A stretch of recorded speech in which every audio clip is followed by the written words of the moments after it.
Dentro de poucos anos, 90% da procura mundial estará fora da Europa. Esta semana, em Real Economy, exploramos o mundo do comércio com os nossos maiores parceiros comerciais emergentes de todo o mundo. Vamos falar sobre a importância de acordos fortes com os nossos parceiros comerciais para o futuro económico da Europa, analisar como essas relações amadureceram e evoluíram e como nós, europeus, somos vistos por esses parceiros comerciais com quem queremos negociar. Se se estiver a questionar porque estamos a falar de comércio global, pense que se a Europa fechar negócio em todas as conversações sobre o Acordo de Livre Comércio amanhã, isso significa uma adição de uns potenciais 275 mil milhões de euros ao PIB da UE. É como adicionar um país do tamanho da Áustria ou da Dinamarca à economia, o que também se traduz em mais de 2,2 milhões de postos de trabalho aqui na Europa. Aqui fica um custo intensivo sobre o que é exatamente um Acordo de Livre Comércio. O Acordo de Livre Comércio foi projetado para reduzir as barreiras comerciais entre os países. Essas barreiras geralmente protegem os mercados e as indústrias locais e normalmente são taxas alfandegárias. Um exemplo disso são as tarifas sobre pesados e carrinhas comerciais para os Estados Unidos da América. As restrições, os procedimentos aduaneiros, os direitos de propriedade intelectual e as políticas de concorrência são outro tipo de barreiras em diferentes mercados. Um ALC teria como objetivo reduzir ou eliminar este tipo de barreiras. O resultado? A exportação para os parceiros comerciais será mais fácil e barata para os países envolvidos neste acordo, assim como o acesso a novos mercados. Para os clientes, isto traduz-se em mais produtos nas prateleiras, a preços mais baixos, devido à concorrência e a taxas alfandegárias mais baixas. Uma das desvantagens de um ALC pode ser o risco que uma economia menor corre de fazer mais concessões benéficas a longo prazo, enquanto uma economia maior não se compromete assim tanto. Estes acordos são muito importantes em tempos de crise porque a reação natural dos países é tornarem-se mais protecionistas. As restrições comerciais subiram em 2013, mesmo em comparação com 2012. Mas a Europa já tem acordos com 50 países da América do Sul até à Central e de África até à Ásia. Também estamos em conversações com a China e o comércio transatlântico com os Estados Unidos está a ser largamente discutido.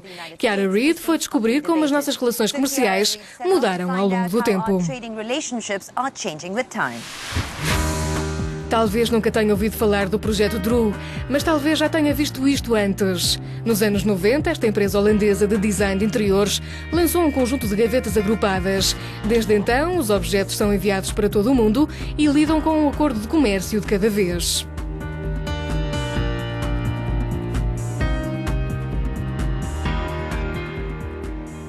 Neste momento, exportamos muito para os Estados Unidos. Também existem algumas diferenças em termos de elementos técnicos, por exemplo, com a iluminação. Na Europa é necessário um certificado de conformidade europeia e nos Estados Unidos um certificado de segurança.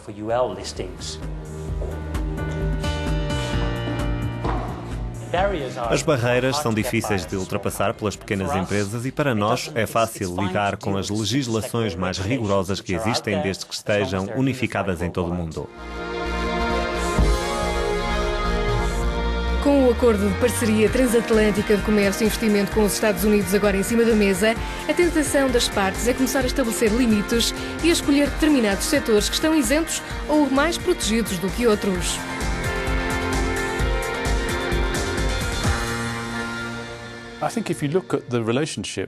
A relação com o comércio transatlântico é muito grande. Temos um movimento de algo como 2 mil milhões de euros por dia no comércio transatlântico.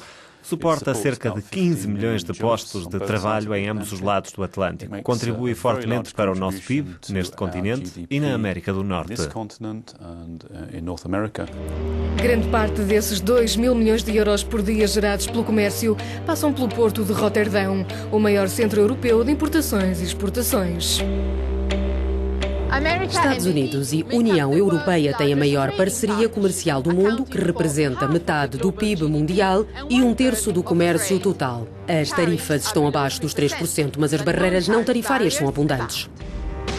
Tem a ver com a saúde pública, ambiente e a regulamentação relativa a questões que os governos não estão muito interessados em se comprometer. Os acordos comerciais são muito importantes porque, primeiro, aumentam os valores e, segundo, reduzem os custos. Para nós, enquanto Porto, estamos muito satisfeitos com acordos comerciais, especialmente quando nos concentramos em grandes quantidades.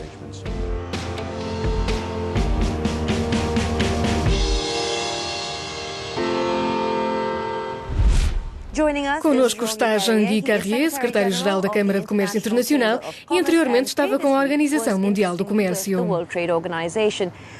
Acordos multilaterais ainda não evoluíram até agora. É melhor fazer acordos de comércio bilaterais? No mundo dos negócios é sempre preferível uma abordagem multilateral do que uma bilateral, uma vez que a desvantagem das relações bilaterais é que existem mais de 400 tipos de acordos, incluindo acordos bilaterais e regionais. Desta forma, as regras mudam em cada mercado. Se tiver uma PME que quer vender os seus produtos e não tem um departamento jurídico, às vezes pode ser uma tarefa muito difícil. No caso de acordos multilaterais, aplicam-se a todos as mesmas regras e isso é melhor porque se podem fazer negócios em todo o mundo sempre debaixo das mesmas condições e adaptando-se a elas. Mas essa situação ainda vai demorar algum tempo. É possível chegar a um compromisso? Está-se a chegar a alguns compromissos em termos de normas, certas medidas em relação às normas sanitárias. Por exemplo, para embalar e transportar frutas de barco da Nigéria, é necessário cumprir certos padrões na lavagem de frutas, na embalagem e no transporte. Este tipo de regulação é uma medida protecionista. De alguma forma, exageraram a importância das normas para impedir o acesso de muitos países pobres ao seu mercado. No entanto, há esperança na harmonização destas normas. Assim, se houver uma norma em vigor para trazer tomate para a Europa, vai ter que ser semelhante às normas para trazer esse tomate para o Canadá, para os Estados Unidos ou México. Tudo leva tempo e na Organização Mundial do Comércio os acordos bilaterais ganharam importância, especialmente nos países em rápido crescimento. No setor da alta tecnologia, a Europa e os Estados Unidos perderam a cota de mercado para a Ásia. Para nós, isso representa um duplo desafio porque são mercados-alvo e porque também devemos atrair empresas dos países emergentes. Giovanni Maggi analisa a forma como somos vistos pelos empresários dos países emergentes e o que têm a acrescentar. O mercado francês das tecnologias da informação é o terceiro mais importante da Europa, depois do Reino Unido e da Alemanha. Em La Défense, a oeste de Paris, instalaram-se grandes multinacionais de alta tecnologia. Ao longo da última década, as empresas indianas têm investido na Europa o equivalente a 43 mil milhões de euros.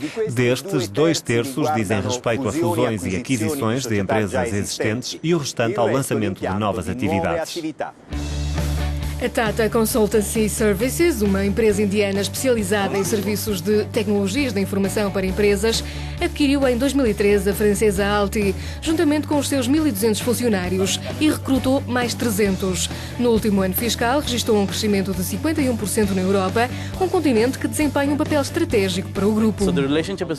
A relação está no bom caminho, mas um acordo de livre comércio vai dar um impulso a esta relação. Os especialistas preveem que, se for assinado, pode duplicar o comércio no espaço de 2 anos, de níveis de 80 mil milhões para 150. A União Europeia está a negociar um acordo de livre comércio com a Índia desde 2007. As questões controversas estão relacionadas com a agricultura, com as normas do trabalho e com os medicamentos genéricos.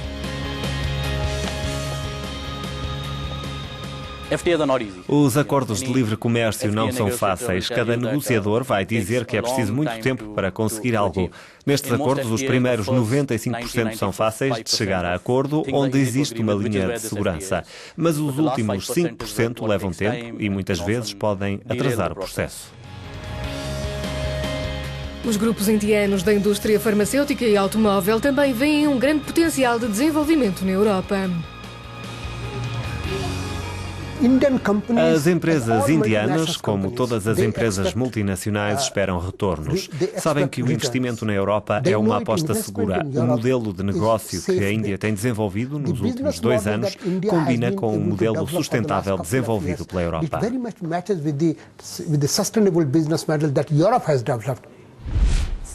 Connosco ainda está Jean-Guy Carrier, secretário-geral da Câmara do Comércio Internacional. Como se encontra o equilíbrio certo entre a ambição e a realidade, por exemplo, com estes países dos mercados emergentes? O entusiasmo para novos acordos de livre comércio deve-se em parte aos grandes acordos regionais. Representam algo bom e os empregadores encaram-nos como algo positivo. O problema é que negligenciam a maior parte dos países do mundo, privando-os dos benefícios que estes acordos acarretam. Mas deve haver um dinamismo multilateral que desempenhe um papel compensatório e que assegure definitivamente que tanto os países pobres como os mais desenvolvidos beneficiam com a abertura do mercado. Se assim não for, vamos criar uma extrema desigualdade ao nível da economia mundial. Como convencer as pessoas na Europa que o comércio mundial é vantajoso? Ou isso é um argumento unilateral? Muitas pessoas pensam, não apenas na Europa, que de alguma forma o comércio internacional os priva do emprego e gera empregos nos países pobres. Mas tal convicção, francamente, não resiste a uma avaliação rigorosa e é uma afirmação que não foi refutada pelos responsáveis políticos. O livre comércio cria postos de trabalho e o oposto, ou seja, as medidas protecionistas que têm prevalecido nos últimos anos, eliminam empregos. Em países como França, há empresas campeãs em exportação como em nenhum outro lugar. É o que gera emprego em França. Quando a França e a Alemanha vendem carros para a China, que é um mercado em expansão, e de repente impõem restrições às importações de painéis solares chineses ou a outros produtos da China, é óbvio que há uma reação e começa-se a bloquear as perspectivas de criação de emprego. O tamanho e a escala do comércio global é inspiradora e é esperado que cresça entre 4% a 4,5% este ano. Mas o protecionismo está em alta. Mas se for feito de forma correta, o comércio global tem a capacidade de gerar emprego e riqueza para pessoas como nós em todo o mundo. Obrigada e até à próxima.